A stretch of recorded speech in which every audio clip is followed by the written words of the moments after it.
ভেড়িতে মাছ চাষের সাথে সাথে হাঁস পালন করা হচ্ছে। এই হাঁসের বিষটা একদিকে যেমন মাছের খাদ্যের যোগান দিচ্ছে, অন্যদিকে এই হাঁসের ডিম আমাদের আমিষের চাহিদা পূরণ করছে এবং অর্থনীতিকে সমৃদ্ধ করছে। দর্শক, এখানে শত শত হাঁস পালন করা হয়েছে, দেখতে থাকুন। এখন সন্ধ্যের সময় হাঁস তার বাসায় উঠছে, দেখতে থাকুন।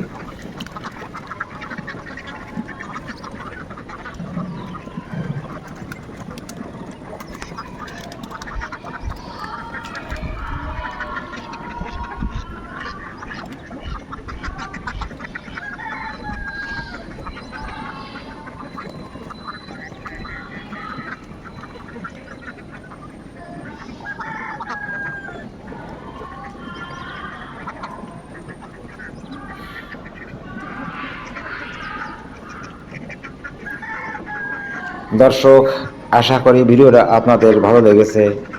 অনেক অনেক ধন্যবাদ।